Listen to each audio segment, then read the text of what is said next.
Bueno, muy buenos días. De nuevo aquí estamos con ustedes a través del internet, a través del Facebook, a través de YouTube, a través de la televisión o su teléfono, como me esté viendo. Bueno, continuando con nuestra serie en el libro de Corintios, hoy vamos a ver el mensaje número 11. Vamos a terminar 4 capítulos con 11 mensajes, así que vamos avanzando poco a poco, pero creo que vamos aprendiendo de la carta que Pablo escribió a esta iglesia, a esos hermanos en la ciudad de Corintios. Vamos a orar antes de iniciar y vamos a ver qué tiene para nosotros el mensaje el día de hoy. Así que, Padre, gracias te damos por permitirme llegar hasta los hogares de mis hermanos, por permitirme presentar la palabra, y te pido, pues, como siempre, que podamos aplicarla a nuestra vida. Gracias te damos por todas las bendiciones que hemos recibido, por las que recibiremos, y como siempre, Señor, pidiéndote que nos sigas cuidando y que nos sigas protegiendo y que nos sigas como siempre, Señor, pues proveyendo las necesidades que podamos tener cada uno de nosotros. Gracias te damos por todo. Amén. Bueno, mensaje número 11 en la serie de Primera de Corintios. Hoy vamos a ver el final del capítulo 4, ¿ok? Así que abra su Biblia, capítulo 4, versículos del 6 al 21. Vamos a terminar el 4. Recuerde que en este capítulo Pablo sigue tratando con el tema de la división en la iglesia. Y es el argumento que empezó precisamente desde el capítulo 1, el versículo 10. Así que lo ha venido desarrollando a través de los primeros 4 capítulos. Hemos visto pues que los corintios tenían a Apolos y a Pablo puestos en pedestales. O sea, los tenían como dioses, como reyes. Cada quien tenía su cada cual. Había un grupo de Apolos, otro de Pablo, otro grupo de Cefas. Y eso, como se puede imaginar, estaba causando problemas y divisiones dentro de la misma iglesia. Y a través de los primeros 4 capítulos, Pablo ha estado tratando de hacerlos entrar en razón. ¿De qué? Bueno, de que no deberían ellos estar formando grupitos, y además de que su mirada debería estar puesta en Jesús, como dice Hebreos, el autor y consumador de nuestra fe. Así que Pablo ya les ha dicho que en el capítulo 1 Pablo dice: yo le doy gracias a Dios que ninguno de ustedes bauticé. Y en el capítulo 1, versículo 15 dice: ¿para qué? Bueno, para que ninguno diga que no fue bautizado en mi nombre. O sea, dice Pablo, qué bueno que no los bauticé, porque si no, de seguro cada quien ya se hubiera se hubiera mandado a hacer camisetas en las que dijera bautizado por Pablo. Y lo que iban a hacer era entrar en contienda con las otras personas que fueron bautizados o que hubieran sido bautizados por otros de los apóstoles o Apolos o Pedro. Así que dice Pablo, qué bueno que yo no los bauticé. Más adelante, en el capítulo 2, les dice: cuando yo fui con ustedes a presentarles el evangelio por primera vez, dice, yo fui o llegué a ustedes sin hacer un show, sin hacer fanfarrería, sin hacer alarde de sabiduría. O sea que Pablo dice, no llegué a ustedes haciendo como el que todo lo sabe y el que todo lo puede. ¿Para qué? Bueno, dice Pablo, 1 Corintios capítulo 2, versículo 5, para que su fe no esté fundada en ¿qué? En la sabiduría de los hombres, sino en ¿qué? En el poder de Dios. Después, en el capítulo 3, Pablo les dice: ustedes nos tratan a Apolos, o sea, a los dos, a Apolos y a Pablo, como si fuéramos creadores del evangelio, como que si la doctrina que les hemos traído nosotros lo hubiéramos inventado. Pero dice Pablo, nosotros solo estamos enseñando lo que hemos recibido de Cristo. En el capítulo 3, versículo 9 dice, nosotros somos colaboradores de Dios. O sea que ellos estaban trabajando para Dios, eran siervos del Señor. Ellos no tenían nada que ver en lo que es, podríamos decir, la preparación del evangelio. Ellos estaban preparando, hoy estaban presentando lo que Dios les había dado. Y dice, todo lo hacemos ¿para qué? Para la honra y la gloria de Dios, para exaltar el nombre de Jesús y no el nombre de Apolos o el de Pablo o el de Cefas o el de cualquier otro presentador que hubiera llegado a Corintios. Así que dice Pablo, por todo lo que les he comentado en el capítulo 3, versículo 21, dice, ninguno se gloríe en los hombres. Así llegamos la semana pasada al capítulo 4, donde vimos los versículos del 1 al 5. En estos versículos Pablo les había dicho a los corintios: bueno, oigan, ustedes nos están poniendo en un lugar que no nos corresponde, que solo le pertenece a Jesús. Por lo tanto, dice en el versículo 1, capítulo 4, versículo 1, téngannos los hombres por servidores de Cristo y administradores de los misterios de Dios. Y recuerde que vimos la semana pasada que cuando Pablo habla de los misterios de Dios, no se refiere a algo oculto, algo extraño, sino a la presentación del Evangelio. Lo hemos visto a través de los primeros 4 capítulos. Bueno, así llegamos al capítulo 4, versículo 6, que vamos a cubrir el día de hoy. Y Pablo va a empezar a cerrar el tema de la división de la iglesia, para después empezar otro tema diferente, lo que es el capítulo 5. O sea que hoy el problema que comenzó, o el tema que empezó en el capítulo 1, versículo 10, hoy Pablo le va a poner su broche de oro y lo va a cerrar, para seguir a los siguientes problemas que quiere tratar con los corintios. Así que les dice a los corintios, capítulo 4, versículo 6. Le dice: por esto, hermanos, o sea, tomando en cuenta todo lo que les he dicho, lo que les he comentado, lo que les he escrito, dice, lo he presentado como ¿qué? Como ejemplo en mí y en Apolos. O sea, dice Pablo, que cuando dije, por ejemplo, en el capítulo 3, versículo 8, que el que planta y el que riega son una misma cosa, Pablo dice, yo me refería a Apolos y a mí. Yo planto, Apolos riega, pero ambos somos una misma cosa. En el capítulo 3, versículo 9, cuando dijo, nosotros somos colaboradores de Dios, Pablo aquí le está diciendo, claro, me refería a Apolos y a mí. Ambos trabajamos para la obra de Dios. En el capítulo 3, versículo 13, cuando Pablo dijo que la obra de cada uno será aprobada, dice, me refería como ejemplo a Apolos y a mí. O sea, está diciendo todo lo que les he dicho es en referencia o es un ejemplo de Apolos y yo. Y eso lo dije, continuando con el versículo 6. Por amor de ustedes,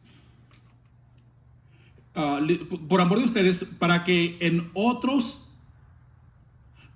nosotros aprendan a qué, a no pensar más de lo que está escrito, no sea que por causa de uno se envanezcan los unos con los otros. O sea, Pablo le está diciendo, mire, les he presentado todo, y todo eso es ejemplo de Pablo, de Pablo y de Apolos. Dice, lo que he dicho aplica a Apolos y a mí, para que no salga por ahí uno despistado después de todo o malinterpretando lo que les he escrito y diga que uno es mayor que el otro. ¿Okay? Entonces Pablo está diciendo, ambos somos iguales. No vaya a ser que uno por ahí lo lea la carta que le estoy escribiendo y la malinterprete y vaya a decir que Pablo estaba diciendo que era mayor que Apolos, que era mayor que Cefas. Esa no era la situación. Y eso fuera a causar problemas y divisiones entre ellos. Lo que Pablo quiere dejar claro es que quienes dicen ser del grupo de Pablo no son mayores que los que dicen ser del grupo de Apolos y viceversa. Ambos, si ellos son iguales, quiere decir que toda la gente, la que ellos lo seguían, eran iguales, que vieran esa situación. Enseguida, Pablo va a hacer 3 preguntas. Y esto lo hace para que los corintios analicen la situación en la que se encuentran. Mire, Pablo ha venido diciendo que Apolos y él son iguales, idénticos, ¿verdad? Ante Dios no hay ninguna diferencia con ellos. Entonces, dice, Pablo y Apolo y yo somos iguales. Dice, y les dice ahora a ti, o sea, se dirige a ellos en forma personal y les hace 3 preguntas y les dice, ¿quién te distingue? O sea, ¿quién te distingue? ¿Quién te hace a ti mejor que nosotros? O lo que diríamos el día de hoy, ¿quién te crees que eres tú? ¿Okay? O sea, si nosotros estamos diciendo que somos iguales, que no hay diferencia, ¿quién te crees tú o quién crees que eres para que te sientas mayor o superior a los demás? La segunda pregunta les dice, ¿o qué tienen que no hayan recibido? O sea, la respuesta es nada. todo lo que tienen, Dios se los ha dado, ¿ok? No por deuda, sino por su gracia. Y continúa con la siguiente pregunta. Dice, y si lo recibiste, ¿por qué te glorías como si no lo hubieras recibido? O sea, ¿por qué actúas como que si lo que te dio Dios por su gracia era algo que siempre era tuyo, como que te lo merecías, como que si Dios te lo debía a ti? O sea, como que Dios tenía una deuda contigo y te dio lo que ahora tienes. O sea, así actuaba la gente. Enseguida Pablo habla o se expresa de manera irónica, ¿ok? A los corintios. Ironía, cuando uno se expresa de una manera, dice, ay, qué irónico es este hombre. Bueno, ironía consiste en dar a entender lo contrario de lo que se dice, ¿ok? O sea, dar a entender lo contrario de lo que se dice. Le voy a dar unos ejemplos porque yo estoy seguro que todos nosotros hemos hablado de esa nos expresamos en forma irónica. Por ejemplo, si usted ve a mamá o papá, si usted ve a su hijo acostado en el sillón, viendo televisión y sin hacer nada todo el día, y usted llega y le pregunta, ¿qué le va a preguntar? ¿Estás cansado de tanto trabajar? Claro, lo está haciendo de forma irónica, ¿verdad? Porque sabe que no ha trabajado nada. Otro ejemplo que muchas veces usamos, cuando usted va a un lugar o llega a su casa y su esposa le prepara de comer y usted empieza a comer y se arrasa con todo. Hasta le pasa con el dedo el plato, se chupa los dedos y después dice, no me gustó nada. Lo está diciendo en forma irónica, dando a entender de que en realidad sí le gustó, ¿ok? Bueno, con eso en mente, Pablo dijo, no con lo de la comida, ¿verdad? Pero con la definición de ironía. Con eso en mente, Pablo les dijo, ya están saciados, capítulo 4, versículo 8. Ya están saciados, o sea, ya no tienen necesidad de alimentarse ustedes, ¿verdad? De seguro. Ya están ricos, o sea, ya tienen todo lo que necesitan, todo lo que desean, ya lo tienen, según ellos. Sin nosotros reinan, o sea, en vez de ser ciudadanos del reino de Dios, los corintios se creían reyes del reino, ¿ok? En vez de ser ciudadanos del reino, ellos pensaban que eran los reyes del reino. Y en tono irónico les dice, ojalá reinasen, imagínense la expresión de Pablo, ojalá reinasen para que nosotros reinásemos también juntamente con ustedes. O sea, según ustedes, dice Pablo, son lo máximo, la última Coca-Cola en el desierto. Entre ustedes mismos se jactan de ser uno mejor que el otro. Pero si ustedes fueran reyes, dice Pablo, ¿cuánto más nosotros que fuimos los que les trajimos el evangelio, la palabra de Dios? Así que le está dando a entender de que no son nada de lo que están diciendo ser. Versículo 9. Dice, porque según pienso, dice Pablo, Dios nos ha exhibido a nosotros, los apóstoles, como postreros, como sentenciados a muerte, pues hemos llegado a ser espectáculo al mundo, a los ángeles y a los hombres. Enseguida Pablo vuelve a hablarles de manera irónica. Escuche lo que dice. Entre el versículo 9, recuerde que ellos decían, somos reyes, somos esto, somos lo otro, y Pablo dice, mas sin embargo nosotros no, nosotros los apóstoles, los presentadores, los que venimos y trajimos el evangelio, no nos creemos como ustedes. Versículo 10 dice, hablando de manera irónica de nuevo, nosotros somos insensatos, dice Pablo. Ahora resulta que nosotros somos los locos, dice Pablo, y por amor de Cristo, mas ustedes prudentes en Cristo. O sea, nosotros somos los locos y ustedes son los maduros, es lo que le está diciendo. Nosotros débiles, mas ustedes fuertes. Ustedes honorables, o sea, ustedes son distinguidos, mas nosotros despreciados. O sea, Pablo les está dando a ver si de perdida se les prende por ahí algo en un foco, como dicen, y empiezan a recapacitar en lo que están haciendo. Mire, en los versículos del 8 a 10, capítulo 4, del 8 al 10, Pablo menciona de manera irónica todo lo que los corintios creían ser y tener, lo que presumen. ¿Recuerda? Les dijo, ya están saciados, ya son ricos, ya son prudentes, ya son fuertes.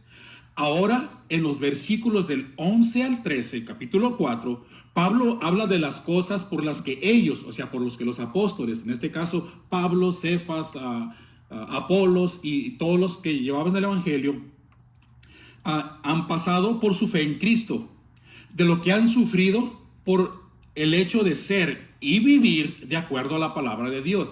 Porque recuerde que es diferente. Hay muchas personas que dicen ser, pero no lo viven, ¿okay? Y esas personas realmente, pues, son personas inmaduras, personas que no han crecido, personas que realmente no hicieron una convicción de fe por amor al Señor, sino simplemente por conveniencia.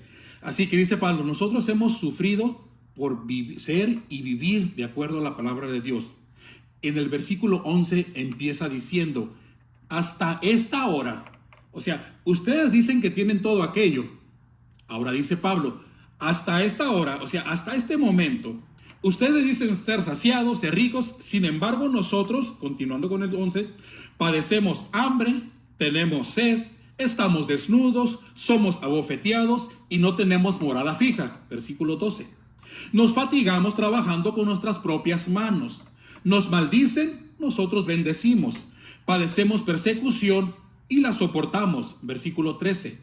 Nos difaman y rogamos. Hemos venido a ser hasta ahora como la escoria, o sea, como la basura del mundo y el desecho de todos. Así que Pablo dice, todo esto es lo que hemos pasado. Pablo quiere que vean la diferencia entre la condición en la que se encuentran o se encontraban los apóstoles y la condición en la que los creyentes de Corintios se vanagloriaban, y que vean la gran diferencia entre unos y los otros. Ahora, y Pablo no está diciendo, escuche esto con atención, Pablo no está diciendo que para ser un cristiano, para ser un verdadero cristiano, hay que sufrir. Es que si no te maldicen, no eres cristiano. Es que si no pasas hambre, no eres cristiano. Es que si no sufres, no estás viviendo de acuerdo al evangelio. No, Pablo no está diciendo eso. Mire, pero lo que sí necesitamos estar conscientes es de que si en verdad queremos vivir de acuerdo a la palabra de Dios, como el evangelio nos dice, separados de las cosas del mundo, apartados de las cosas malas, viviendo de acuerdo a la palabra, Pablo quiere que entiendan ellos y entendamos nosotros que sí vamos a tener persecución, vamos a pasar por situaciones difíciles, vamos a ser rechazados como lo han hecho ellos. Todo por vivir de acuerdo al evangelio. Mire, habrá ocasiones en que te van a maldecir por ser cristiano. Y dice, te maldicen por haber abandonado la religión. ¿Ok? Te difamarán, hablarán mal de ti, te insultarán, pondrán por el suelo tu testimonio. Van a decir, pero si yo lo conocía cuando hacía esto y ahora resulta que es esto. Claro, es lo bueno y bonito, hermano, que las personas digan, yo te conocí cuando hacías esto. Siéntase orgulloso, siéntase gozoso en el Señor de que hablan de su pasado, porque su presente es totalmente diferente. Usted realmente es una persona que ha cambiado y ahora las cosas pasadas, todas estas cosas ya son del pasado y usted es una persona nueva. Es la manera de demostrarlo. Ellos lo toman como burla, usted gloríese en eso, porque el Señor lo ha cambiado y lo va transformando poco a poco. Así que cuando le digan, si yo sé que tú hacías eso y por la gloria de Dios, ya no lo hago. Así que pondrán en tela de juicio todo lo que el Señor le ha cambiado. O sea que si realmente queremos vivir la vida conforme al Evangelio de Cristo, sí vamos a tener persecución, problemas, situaciones difíciles. Va a haber ocasiones en que en el trabajo vas a ser hecho a un lado en alguna promoción, en algo. Entonces, pero dice Pablo, hay que seguir adelante. Y mire, Pablo estaba consciente de que todo esto iba a ocurrir. Él mismo lo dice en su carta cuando le escribe a los tesalonicenses. A ellos les dice en Primera de Tesalonicenses capítulo 3, versículo 3. Dice, a fin de que nadie, usted puede leer el pasaje, el capítulo completo, solamente le estoy leyendo el versículo 3. Dice, a fin de que nadie se inquiete por estas tribulaciones, porque ustedes mismos saben que para esto estamos puestos. O sea que estamos atentos de que van a llegar situaciones y eso nos debe no de hacer sentir mal o desanimarnos a seguir adelante. Al contrario, a prepararnos a que nuestra fe esté bien fundada para que cuando los vientos y las olas lleguen, nosotros nos mantengamos firmes. Bueno, continuando con la carta, Después que les dijo todo lo que habían pasado, les dice, versículo 14. Escuche, dice, no escribo esto para que se avergüencen, sino para amonestarlos como hijos míos amados. O sea, no les escribo para que nos tengan compasión y se sientan mal por nosotros. No, no, al contrario. Les escribo esto y les digo esto para que tomen conciencia de la situación que están creando, para que cambien sus actitudes. A continuación, Pablo les dice el por qué siente o por qué Pablo siente que los corintios, que la iglesia de Corintio es una carga para él, por qué se preocupaba tantos por ellos y por qué tiene la autoridad de llamarle la atención. Versículo 15. Dice, porque aunque tengan 10,000 años en Cristo. Yo antes leí este pasaje y lo leía en la carrera y pensé que decía que tenía 10,000 años en Cristo. Y dije, pues ¿cómo?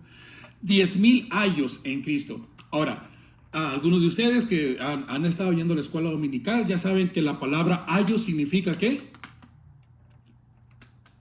No los escucho, pero imagino que ya lo están diciendo.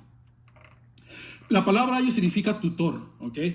Mire, en aquellos tiempos las personas acostumbraban a tener a un esclavo de confianza o a una persona de confianza, y esta persona, la persona que tenía dinero, que tenía la posibilidad de hacerlo, agarraban a estas personas y estas personas cuidaban a los hijos, los llevaban a la escuela, les daban consejos, les ayudaban en las tareas, pues andaban con ellos para arriba y para abajo, les daban, si andaban en problemas les ayudaban. Bueno, en aquel tiempo les llamaban ayos, ahora les llaman mamás, ¿ok? Pero bueno, ellas les daban los buenos consejos. Aunque tengan, dice Pablo, aunque tengan muchos tutores, o sea, pueden tener 1,000 ayos, 1,000 tutores, 1,000 maestros, no tendrán muchos padres, ¿verdad? En el versículo 15. O sea que el tutor jamás va a poder tomar el lugar del padre. ¿Qué lo quiere decir? Y ese es algo, creo que es un serio problema el día de hoy. Que muchos de los padres queremos que nuestros hijos sean educados en todo, si están en la escuela por los maestros, si están en la iglesia por los maestros de escuela dominical o por el pastor. Hermano, esa tarea le corresponde a usted, ¿ok? Nadie va a tomar su lugar. Usted es responsable de sus hijos en la educación de ellos. De nada sirve que en la iglesia o en la escuela aprendan algo beneficioso y que llegando a casa se lo echen a perder. Así que nadie va a tomar el lugar del Padre. Dice, pues en Cristo Jesús yo los engendré por medio del Evangelio. Así que solo Pablo y nadie más podía ser el padre espiritual de los corintios. O sea, él fue quien por primera vez les enseñó el Evangelio. En la cultura judía, en aquellos tiempos, se acostumbraba llamarle padre a la persona que instruía a las personas. En estos casos, en los escritos del Antiguo Testamento, le llamaban, era el padre, le consideraban padre, lo que para ellos. Versículo 16, por eso dice, por tanto les ruego que me imiten. Claro, ya que él desea lo mejor para sus hijos espirituales, hermano, pero decir que lo imiten lleva gran peso, gran responsabilidad. Uno no puede decir a nadie, imítenme a mí, si uno no está llevando una vida correcta, si está llevando una vida inmoral. Imagínense estar haciendo cosas indebidas y decirle a la gente que viene detrás de nosotros que nos imiten, pues sería mal. Mas, sin embargo, Pablo, en toda la Biblia, fue el único que lo ha dicho, dice, imítenme a mí, ¿por qué? Porque yo imito a Cristo. 1 Corintios 11:1, lo vamos a llegar a ver cuando lleguemos a ese capítulo. Dice, sed imitadores de mí, así como yo de Cristo. O sea que esa pulsera que usan hoy muchos jóvenes, según andan a la moda, esa pulsera que dice, what would Jesus do? ¿Qué es lo que haría Jesús? Pablo ya la traía él siempre. Y cuando llegaban situaciones difíciles a su vida, él se preguntaba, ¿qué es lo que Jesús haría? Y él lo hacía. O sea, trataba de imitar las enseñanzas de Jesús, que precisamente fue lo que Jesús nos dejó, dice, aprendan, o sea, para seguir sus pasos. Así que, ahora, eso de imitar, Pablo no solamente lo dijo a los corintios, sino que también se lo dijo en la carta a los Efesios. Le voy a leer Efesios capítulo 3, versículo 17. Dice, hermanos, sed imitadores de mí y miren, o sea, busquen a los que así se conducen, según el ejemplo que tienen en nosotros. Y aquí es importante que cuando Pablo dice busquen, o sea que realmente necesitamos buscar personas que vivan su vida conforme a la palabra de Dios. Hay que hacer, ¿cómo dice? Hay que escoger de una manera, hay que ser sabios, hay que tener sabiduría para escoger las amistades con las que vas a andar. Dice, busquen personas que anden conforme a la palabra de Dios y aléjate de aquellos que no. Y si te acercas a ellos, que sea para compartirles el evangelio, ¿ok? Así que, versículo 17, continuando con la carta, 1 Corintios 4:17. Por esto mismo les he enviado a Timoteo, que es mi hijo amado y fiel en el Señor. Entonces, he escuchado sermones que, hablando de este versículo, que dicen que Timoteo era hijo de Pablo, ¿verdad? Porque dice, mi hijo amado. Pero no podemos sacar de contexto. Acuérdense que Pablo viene hablando del ayo, del padre espiritual, ¿ok? Era su hijo espiritual, no su hijo en la sangre. Así que si usted escucha eso, no lo siga por ahí. Entonces, vamos a continuar con el versículo 17. Hablando de Timoteo, dice, el cual les recordará mi proceder en Cristo de la manera que enseñó en todas partes y en todas las iglesias. O sea que Pablo enseñó a Timoteo y Timoteo es lo que hacía cuando iba a las iglesias. Enseñaba, venía siguiendo la misma doctrina. Él no la cambió, seguía edificando sobre el mismo fundamento. Era la palabra de Dios. Versículo 18. Mas algunos están envanecidos como si yo nunca hubiese de ir a ustedes. Pablo dice, entre ustedes hay hermanos que a pesar de todo lo que les he escrito, son tan ingreídos, son tan orgullosos, son tan fanfarrones que no piensan cambiar porque creen que yo ya nunca voy a ir a verlos. Así había personas ahí. Versículo 19, ya para terminar el capítulo, dice, pero iré pronto a ustedes. Más adelante, al final de la carta, Pablo les dice cuándo piensa ir.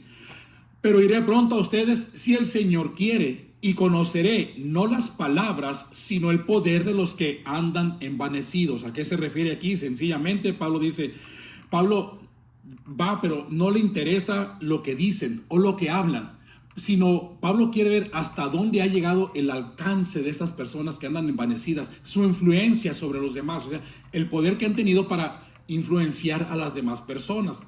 Así que, o a cuántas personas han logrado persuadir a hacer lo que ellos estaban haciendo. Versículo 20, porque el reino de Dios no consiste en palabras, sino en poder, ¿ok? Versículo 21, ¿qué quieren? ¿Iré a ustedes con vara o con amor y espíritu de mansedumbre? Así que ustedes elijan, cuando vaya a visitarlos, porque voy a ir pronto, ¿cómo quieren que llegue? Tienen dos opciones a elegir, o llego con vara, llego con un cinturón y me los agarro a todos, o voy a ustedes dispuestos a ayudarles con buenas palabras, con una enseñanza. Ustedes eligen. Así que aquí termina el capítulo 4 con el versículo 21, cuando Pablo les dice, bueno, así si no cambian, así les va a ir cuando vaya. Así que podríamos decir que esa también aplicaría a nosotros, ¿verdad? Hablando de Cristo, a las personas inconversas, que si no cambian, dices, así les va a ir cuando venga, ¿verdad? Al juicio, a la justicia. Así que, bueno, hermanos, aquí lo vamos a terminar, el capítulo 4. La próxima semana continuamos con el capítulo 5 y vayan leyendo sobre la inmoralidad que había dentro de la iglesia. La próxima semana tenemos planes ya de reunirnos de nuevo aquí. Va a ser afuera, en la carpita que está afuera, a las 11 de la mañana. Así que haga planes para acompañarnos el próximo domingo a las 11. Aquí lo esperamos y véngase como siempre con su sillita, véngase y se puede sentar en el área que usted desee. Si usted desea traer su cubrebocas, bienvenido, pero siempre recuerde que debemos de conservar su sana distancia. Así que si la persona se sienta por allá separadita, bueno, allá déjelo, ¿verdad? Denle un saludo de la distancia, un abrazo y un beso a la distancia, y sabemos de que estamos pues expresando el amor que tenemos por nosotros. Así que próximo domingo lo esperamos aquí a las 11 de la mañana para continuar con el Evangelio, con la carta de los Corintios capítulo 5. Gracias.